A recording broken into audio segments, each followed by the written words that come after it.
I once asked a Sunday school teacher if he had any tips on how to pray better. I was a college student at a Baptist university in Texas, and I was a bit of a goody two shoes. Now, I'll probably never be as charismatic as this guy was, but he gave me the best advice on prayer.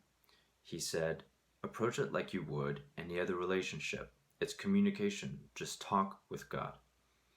Now, I don't think that he meant for me to be irreverent or cavalier with the Creator, but I do think that he meant for me to stop approaching prayer like I would a standardized test.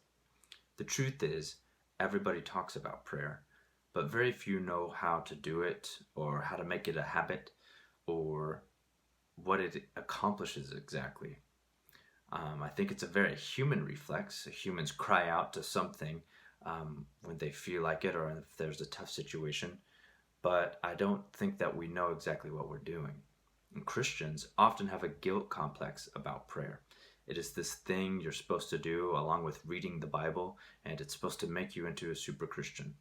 I have a pile of books gathering dust on my bookshelves about spiritual disciplines and prayer, and I've tried fasting and prayer with varying degrees of success. And I've learned that prayer really isn't about a quid pro quo. There's no direct results or direct payoff to what you do. Recently, I was asked to lead a prayer time, and even though I kind of forget the rest of what I said, I remember that night I talked about intercession. And when I mentioned that word, all these thoughts sort of came to me. And I think I said something to the people there like, even if someone cut out your tongue to prevent you from sharing your faith, you could still intercede and pray for them. And it just hit me how powerful intercession is. But I really didn't know what to do with that, and I just felt a little bit more convicted about prayer. Well, that's the preamble for what I really want to start talking about, which is the destiny of believers according to the New Testament. In the fall of 2018, I got to start my last year of classes for my degree after being withdrawn from seminary for 3.5 years. And the class I looked forward to the most was a New Testament backgrounds class. Now, this was a class that I had failed a couple of times, but I think the Lord used that to motivate me to dig deep into this class. I got to read a book by Dr. Heiser called The Unseen Realm, and I was looking at the spiritual world as it's portrayed in the New Testament.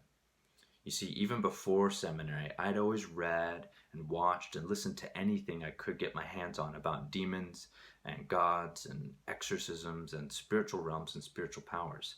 And during seminary, I had found some pretty underrated truths about believers in the New Testament and about their place in God's creation and God's new creation. Jesus and the authors of the New Testament have a very high view of humanity, a high anthropology. So that fall, I managed to write a paper about saints and angels in 1 Corinthians 6, 1-3.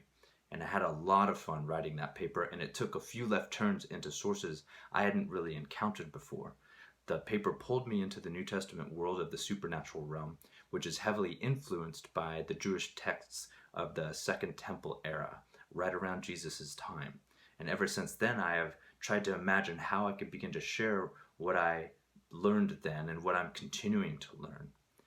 1 Corinthians 6, 1-3 is fascinating for a few reasons, and it's my intent to dig into the passage in a series of vlogs. This passage even hints at why we shouldn't pray to angels and why we don't need to pray to saints. One of the fascinating aspects of this passage is how Paul ties together a lofty truth about believers with moral exhortation about how they ought to behave. The occasion of 1 Corinthians 6 is that believers are suing each other in secular courts. And Paul tells them not to do that because the church is supposed to act like the divine court of God on the earth. So what we see with Paul here and other parts of his epistles is an inaugurated eschatology. Jesus plans to glorify believers in the future, so we better start acting like it now. Thus, I would be remiss if I presented these truths about the lofty destiny of believers without connecting these talks with advice about the practical matter of prayer. As I proceed, I may be able to address other practical truths in connection with Scripture, but for now I think the matter at hand will go far to illuminate how believers ought to approach prayer. I think believers struggle to understand prayer and struggle to practice prayer because they misunderstand their own role in the economy of prayer and their own place in God's created order. So I want to dig into 1 Corinthians 6 to learn more. One of the main themes of Dr. Heiser's book is that the human race was destined to join the divine counsel of God.